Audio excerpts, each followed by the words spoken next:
दिल्ली विधानसभा चुनाव 2025 नतीजे आप सबके सामने हैं। भाजपा की सरकार बन गई है और आम आदमी पार्टी चुनाव हार गई है। अब जो सीटों की बात है, कुल 70 सीटों पर मतदान हुए, उसी का नतीजा आप सबके सामने है। 38 सीटें भाजपा जीती, 10 पर आगे चल रही है, ये अपडेट है। आम आदमी पार्टी की बात करें तो 22 सीटें हैं टोटल, 20 पर जीत गई है, 2 पर आगे चल रही है। अब देखना ये होगा कि क्या यही नतीजों में कन्वर्ट होता है। जो भी नतीजे आते हैं उसका अपडेट हम आपको देंगे। लेकिन इसी बीच एक बड़ी खबर ये आ रही है कि प्रशासन ने सचिवालय सील करने का आदेश दे दिया है।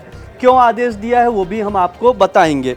सबसे पहले ये बता देते हैं कि भाजपा ने 27 साल बाद वापसी की है दिल्ली की सत्ता पर और अरविंद केजरीवाल को सत्ता गंवानी पड़ी है, अपनी कुर्सी खाली करनी पड़ेगी अरविंद केजरीवाल को। वो खुद भी अपनी नई दिल्ली सीट थी वहाँ से चुनाव हार गए हैं। ये करारी हार है।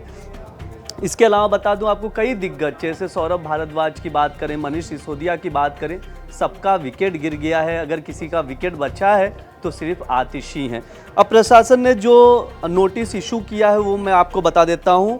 उस नोटिस में कहा गया है सुरक्षा संबंधित चिंताओं, दस्तावेजों की सुरक्षा के लिए ये नोटिस इशू किया जा रहा है और सचिवालय सील किया जा रहा है।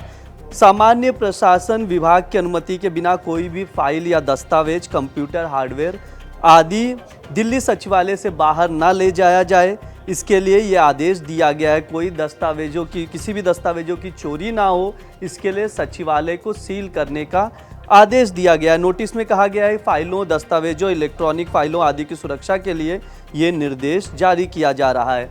हम आपको बता दें, भाजपा की ऐतिहासिक जीत हुई है। यहाँ पर 38 सीटें जीत चुकी है, 10 पर आगे है और आम आदमी पार्टी 20 सीटें जीत चुकी है, 2 पर आगे है। ये अपडेट है।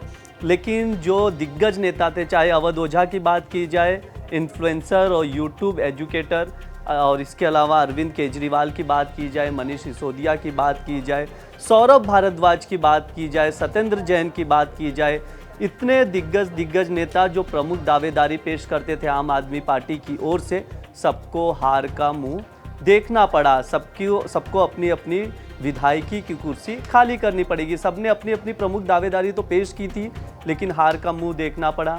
आम आदमी पार्टी को सत्ता दिल्ली से गंवानी पड़ी है और 27 साल बाद बीजेपी वापस से दिल्ली की सत्ता पर बैठने जा रही है।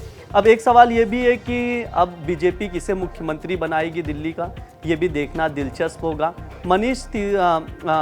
जहाँ तक बात है, मनोज तिवारी का नाम काफ़ी ज़्यादा चर्चा में। अब ये देखना होगा मनोज तिवारी या परवेश वर्मा, जिन्होंने अरविंद केजरीवाल को हराया नई दिल्ली से, वो बनेंगे मुख्यमंत्री, या कोई महिला कैंडिडेट भी हो सकती है, मुख्यमंत्री पद की दावेदार हो सकती है। जो भी अपडेट आएगा हम आप तक लेकर आएंगे। देखते रहिए दैनिक जागरण। शुक्रिया।